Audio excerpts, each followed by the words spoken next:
Good morning everybody. कैसे हो बच्चों? बेटा आज हम बताना चाहेंगे आपको कि किसी एक्सपेंशन में यदि हमें कोफिशिएंट्स का सम निकालना हो तो किस तरह से हम फाइंड आउट कर सकते हैं। ये हमारे लिए एक बहुत ही इंपॉर्टेंट कॉन्सेप्ट है। आईआईटी, जेई, केवीपीवाई, एचटेट यानी कि जो हमारे हायर लेवल के टेस्ट होते हैं, बीटेक लेवल के टेस्ट होते हैं, उन सभी के अंदर इस तरह के क्वेश्चंस हमारे पास पूछे गए हैं और आए हुए हैं इस तरह के क्वेश्चंस। तो मैं पहले इस टॉपिक के बारे में आपको बताना चाहूंगा, यानी कि हम किस तरह से कोफिशिएंट्स निकाल सकते हैं। जैसे कि हमारे पास कोई एक्सपेंशन दिया हुआ हो 1 + x to the power n। हमारे पास ये कोई एक्सपेंशन दिया हुआ है। अगर इस एक्सपेंशन के अंदर कोफिशिएंट्स का सम पूछा जाता है तो यहां पे हमारे पास दो थ्योरम्स बनती है इसके ऊपर। एक तो इसमें कोफिशिएंट्स का जो सम होता है वो सभी कोफिशिएंट्स का सम हो, ऑल कोफिशिएंट्स का सम होता है, और एक यहां पे दूसरी थ्योरम में बनती है हमारे पास कि कोफिशिएंट्स का जो सम होता है वो इवन और ऑड टर्म्स के रूप में होता है, इवन और ऑड टर्म्स के रूप में। ठीक है, इवन और ऑड टर्म्स। तो यहां पे हमारे पास ये दो थ्योरम्स होती हैं। इनको मैं आपको प्रूफ करके दिखाऊंगा कि इनका क्या प्रूफ होता है, और फिर इनके ऊपर जो बेस कंपटीशन के ऊपर जो हमारे क्वेश्चन पूछे जाते हैं उनके बारे में हम डिस्कस करेंगे। ठीक है, तो सबसे पहले हमारे पास ये कोई एक्सपेंशन है। इस एक्सपेंशन को मैं एक्सपेंड करता हूं बाइनोमियल थ्योरम की हेल्प से।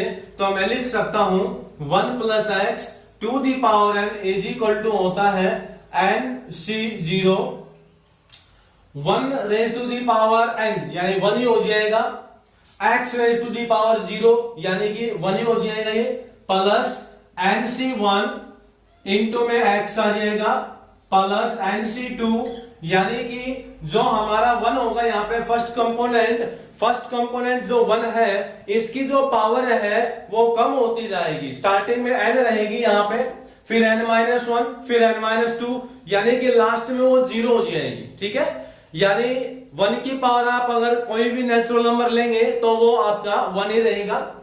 यहां पर आगे सेकंड कंपोनेंट आपका b होता है, वो x यहां है, तो x की जो पावर है वो यहां 0 रहेगी, यहां 1, यहां 2। इसी तरह से मैं आगे बढ़ता हूं तो x³ आ जाएगा, nc4 x to the power 4 हो जाएगा, और इसी तरह से at last ncn x to the power n हो जाएगा। ये आपके पास इसका एक्सपेंशन हो गया। ठीक है, 1 + x to the power n है, इसका हमने एक्सपेंशन सोल्व किया है। अब हमें फाइंड आउट क्या करना था, देखिए हमें निकालना है सम ऑफ कोफिशिएंट्स, कोफिशिएंट्स का जोड़ निकालना है। तो यहां पे देखिए विद्यार्थियों कोफिशिएंट्स क्या क्या है। कोफिशिएंट्स हमारे पास क्या क्या है, यहां पे हमारे पास कोफिशिएंट है nc0, कोफिशिएंट आपके पास होंगे nc0, nc1, nc2, nc3, nc4, इसी तरह से आगे nc5, और आगे लास्ट में ncn तक हमें इसी तरह चलना है। तो ये हमारे पास सारे के सारे कोफिशिएंट्स हो जाएंगे। हमें इन सभी कोफिशिएंट्स का सम निकालना है। क्या होता है, what is the sum of all coefficients in the expansion 1 + x whole power n। तो सभी कोफिशिएंट्स का सम निकालने के लिए यहां पे मैं एक अल्टरनेट ऑप्शन यानी कि इंस्पेक्शन रूल के अकॉर्डिंग करता हूं। तो यहां मैं x की जगह पे 1 पुट कर लेता हूं। ये एक्सपेंशन आपके पास दिया हुआ है, इस एक्सपेंशन में मैं x की जगह पे 1 पुट करता हूं। क्यों कर रहा हूं, क्योंकि 1 पुट करने के बाद में आपके पास जो राइट साइड बनेगी ना वो इन सभी कोफिशिएंट्स का सम ही बन जाएगा। इसलिए मैं यहां पे पुट करता हूं लेट पुट x = 1।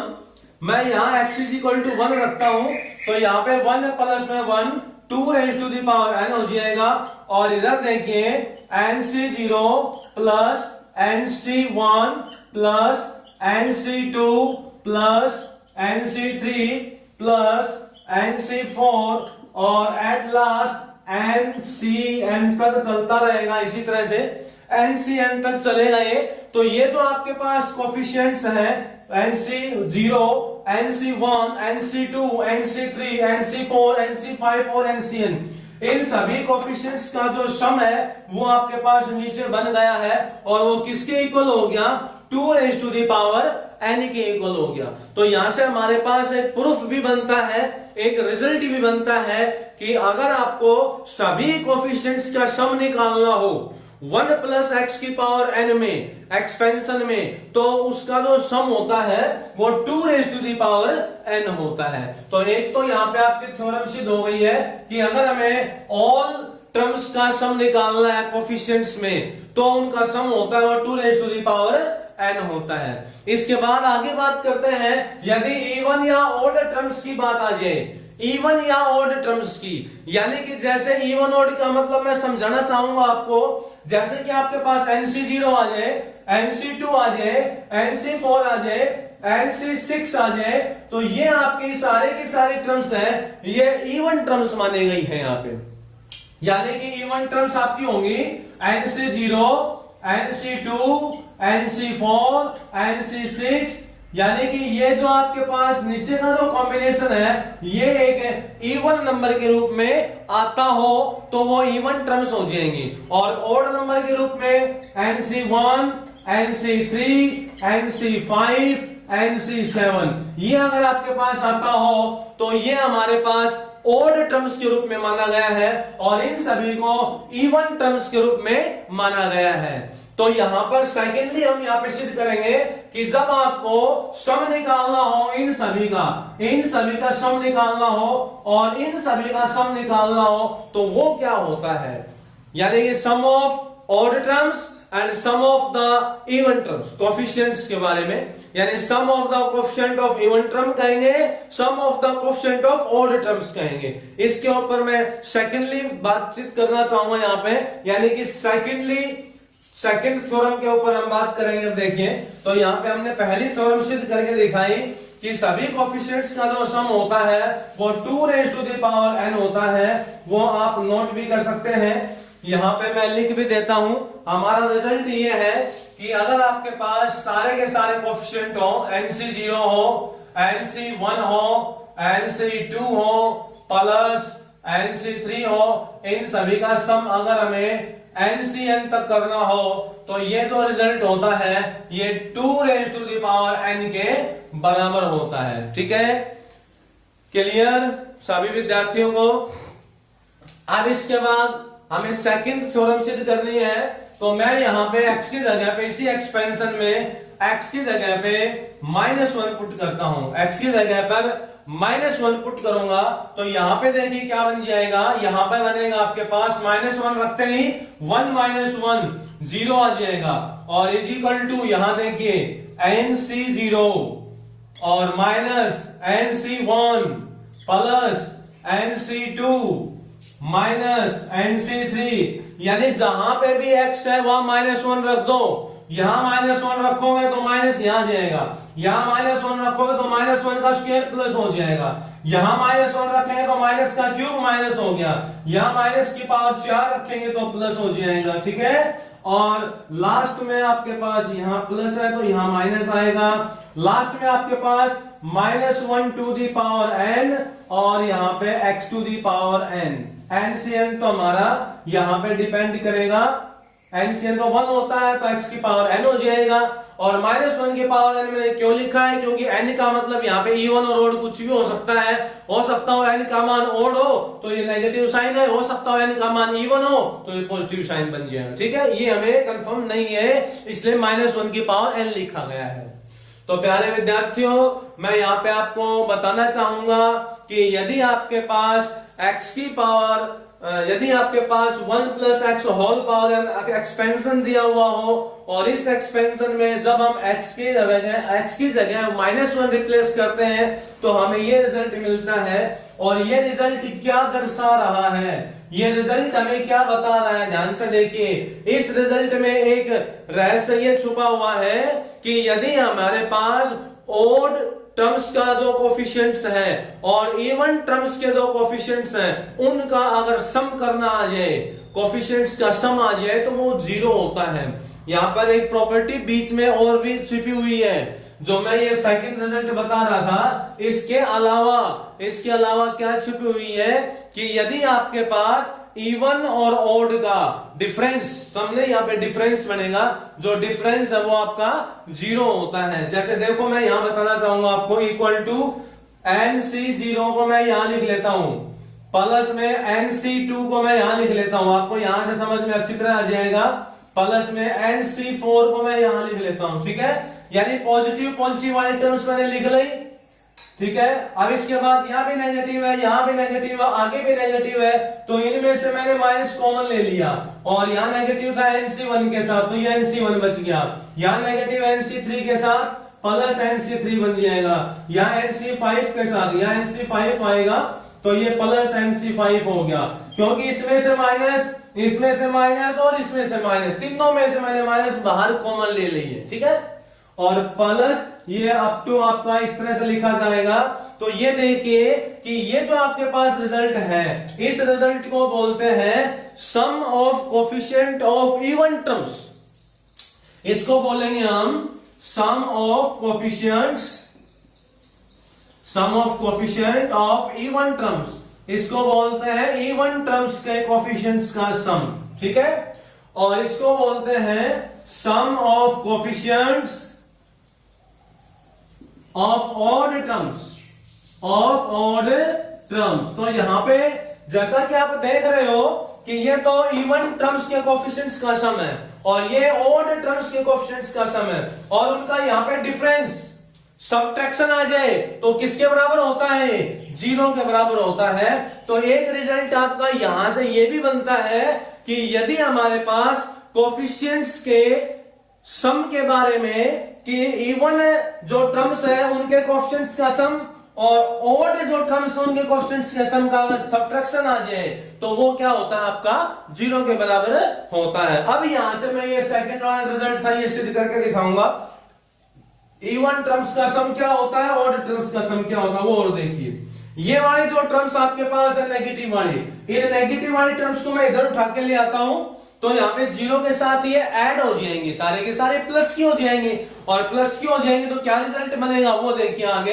रिजल्ट यहां से ये बनता है आपका, रिजल्ट आपका यहां से क्या निकल के आता है, जब आप इनको इधर ले आओगे तो ये बन जाएगा, इधर ले आएंगे तो ये आ जाएगा NC1 plus NC3 plus NC5 plus ये हो गया, ये तो लेफ्ट साइड में आ गया आपका, is equal to right side में क्या बचेगा, ये बचेगा NC0, राइट साइड में आपके पास बच जाएगा NC0 plus NC2 plus NC4, ये बच जाएगा आपका राइट साइड में। तो यहां से आपने क्या देखा, ये देखा कि यहां पे जो ऑड टर्म्स का जो हमारे पास कोफिशिएंट्स का सम है वो, और इवन टर्म्स के कोफिशिएंट्स का सम है वो, दोनों आपस में क्या दिखाई दे रहे हैं? बराबर दिखाई दे रहे हैं, इक्वल दिखाई दे रहे हैं। तो इक्वल दिखाई दे रहे हैं तो हम इनकी सम को निकाल कैसे सकते हैं और क्या होगा इनका सम, वो और देखिए।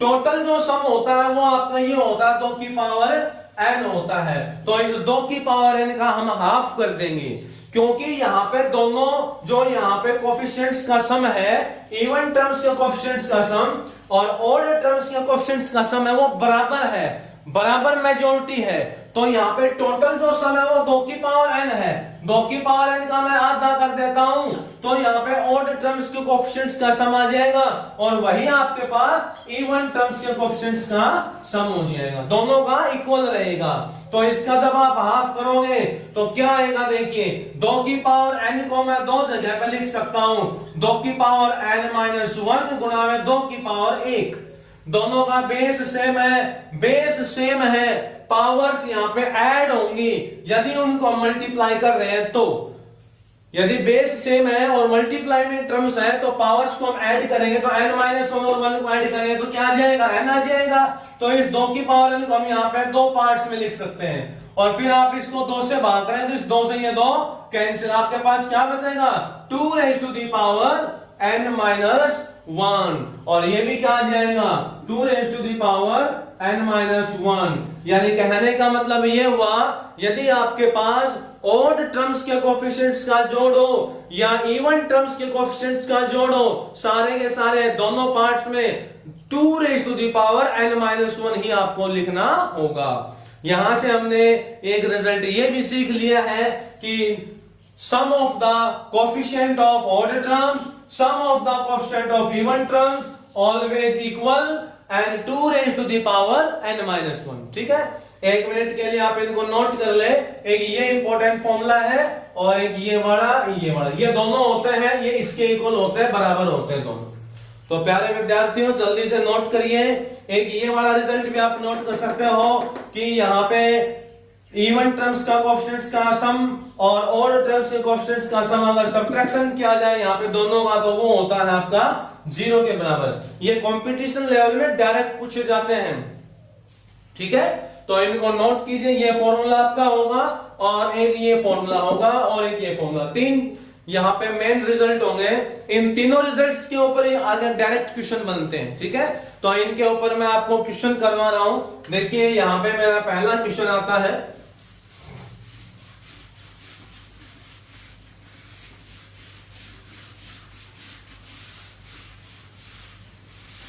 पहला क्वेश्चन मेरा आता है, दिया हुआ है कि 12C0 plus 12C1 plus 12C2 और एट लास्ट 12C12। ठीक है, इन सभी का हमें सम निकालना होगा कि ये वैल्यू है ये किसके बराबर होती है। ठीक है, बिल्कुल सिंपल क्वेश्चन है, पहले ही फॉर्मूले पे है। ध्यान से देखिए, कंपेयरिंग करिए। हमारा पहला फॉर्मूला ये था NC0 NC1 NC2 और NCN, इन सभी कोएफिशिएंट्स का जो सम होता है वो बराबर होता है 2 raise to the power n के इक्वल। ठीक है, sum of all coefficients of expansion 1 plus x whole power n में। तो इस एक्सपेंशन में सभी कोएफिशिएंट्स का जो सम होता है 2 raise to the power n होता है। अगर आप इस फॉर्मूले की तुलना यहां इसके साथ करोगे तो आपको क्या दिखाई दे रहा है, n का मतलब होता है हमारा इंडेक्स, और यहाँ पे इंडेक्स क्या मिल रहा है हमें 12। तो यहाँ पे 12C0 या NC0 या NC1 या 12C1।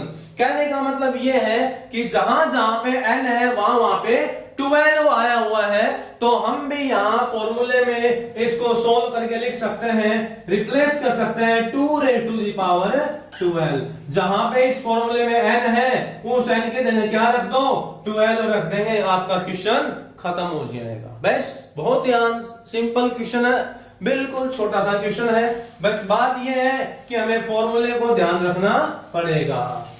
नेक्स्ट क्वेश्चन देखिए, 14C1 plus 14C3 plus 14C5 और लास्ट में है 14C13।